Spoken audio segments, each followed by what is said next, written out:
Alright, magandang araw. Welcome. So, for this video, meron tayong iba-bypass na iPhone 7. So, nakalimutan yung passcode. And of course, sa pag ganitong problema, dalawa lang scenario. Nakalimutan yung passcode at saka nakalimutan yung iCloud. Kapag if you at hindi mo nakalimutan yung iCloud, pwedeng hindi ka na pumunta sa mga repair kasi mas malaki yung bayad. Pumunta ka na lang sa mga computer shop para mag-download ng iTunes at doon mo i-restore. Okay? Di ka gagasto ng malaki. Ngayon, kung hindi mo nakalimutan ng iCloud mo, pero kung nakalimutan mo, ito yung ginagawa mostly sa mga tech. Okay? Babypass natin ito, nakalimutan yung passcode. Okay? So, of course, DFU natin to. Dalawa lang tutunog, volume at saka power. Long press tong dalawa. Lagay natin to sa DFU. Okay?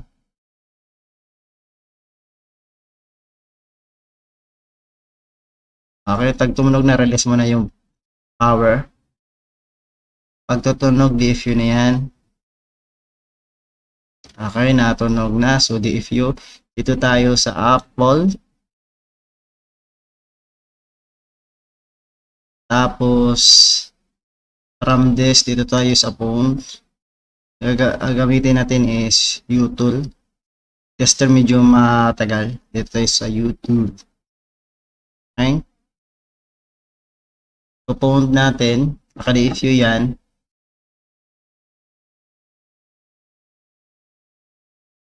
So, yun lang.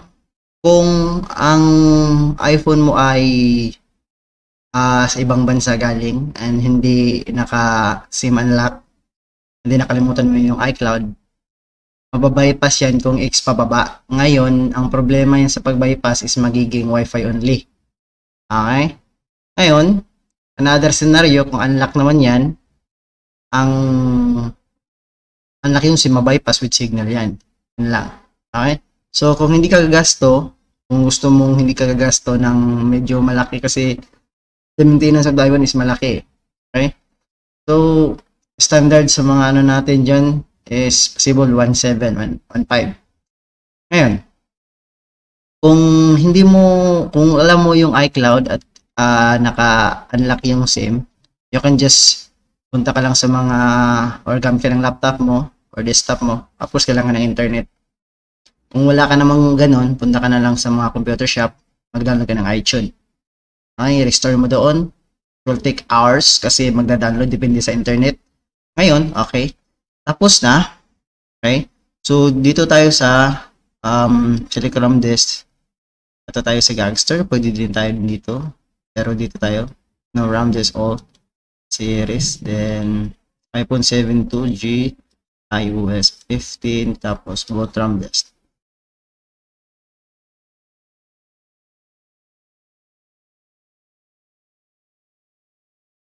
Okay, so it will take time. As I said, kung hindi kayo gagastos, make sure lang na alam niyo yung iCloud at hindi unlock SIM. At kailangang naka-unlock SIM. Pwede yung hindi kayo babayad. Okay? So, yun lang. Kung nakalimutan yung iCloud, tapos hindi SIM lock, ipag-bypass yan, meron din yung with signal. Okay? So, yun lang. So, again, ginagawa natin dito is boot RAM disk. Okay? Lalabas yan.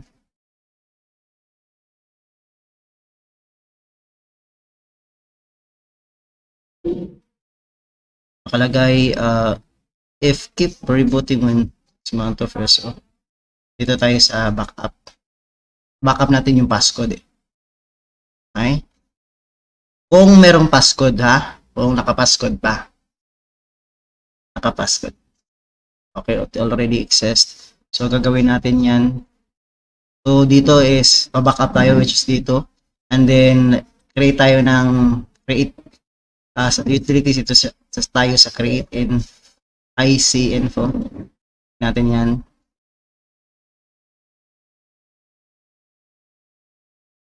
Okay, nakapag-create. Then, factory reset.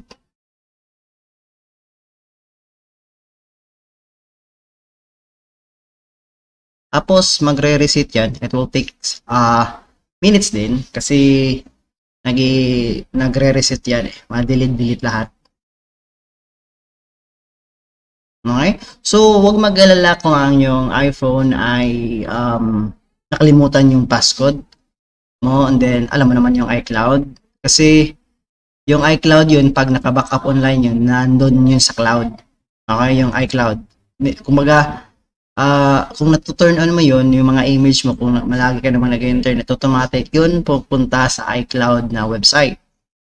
Nasa online yun. Kapag ilagin mo ulit, automatic yun magre-retrieve. So, wag mag-alala about the mga imahe or the video. Kasi, once na ilagin mo ulit yung iCloud mo, automatic pa rin babalik. Kung naka-on yung iCloud mo. Okay?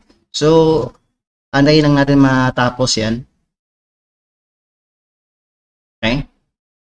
So, hindi na natin yan mag-hello word yan. Kumbaga hello. So, which is, hindi na natin, pagkatapos nyan, ipo-phone ulit natin, then, pagkatapos i-phone, i-bottom disk, tsaka ulit i-restore. And then, ano na yan, magiging, okay na yan. Okay, last reboot. Last reboot na yan siguro.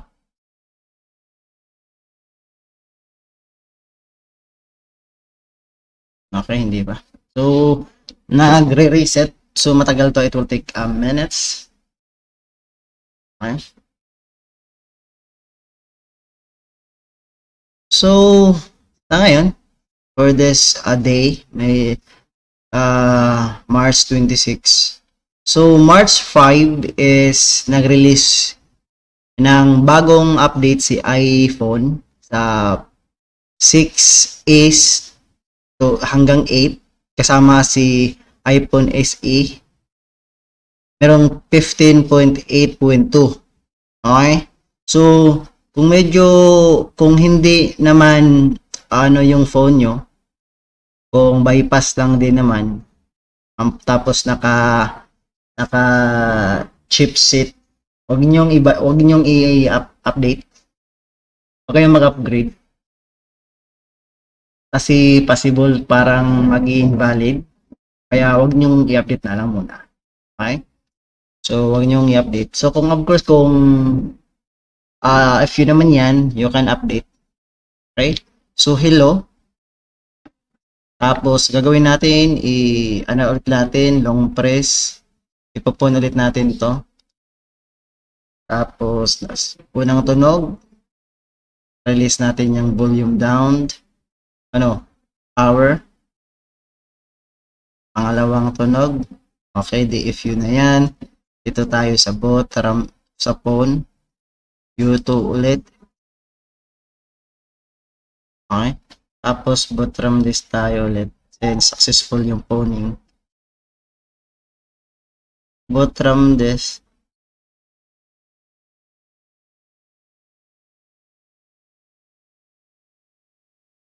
Okay, sending yan.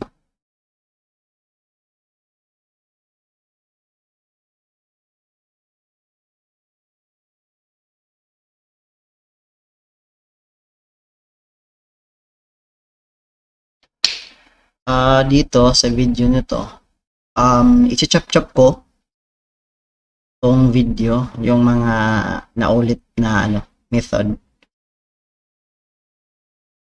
para liliit yung video. So, nagbo-boot na siya. Okay. So, dito, restore backup na tayo. Restore backup.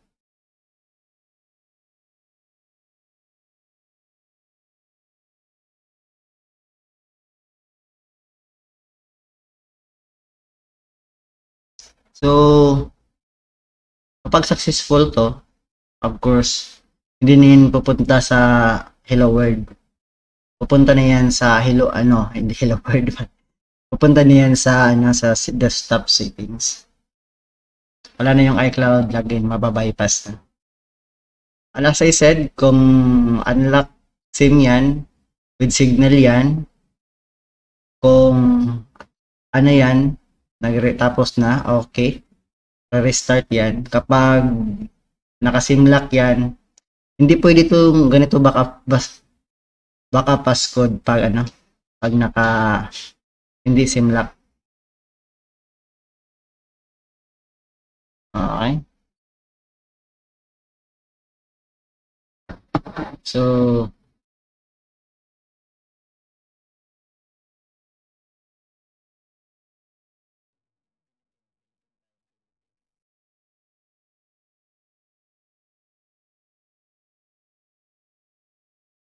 yung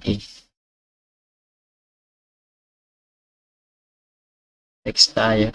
Continue. So, di na kailangan ko connect pa sa Wi-Fi. Send yung next. Continue. Later. Don't use passcode option. Don't use passcode. Don't use passcode. Don't transfer data. Agree. Agree. Continue. Not now. Don't disable. Okay. Tapos don't share. Direct tayo. Standard. Started. Okay, yan.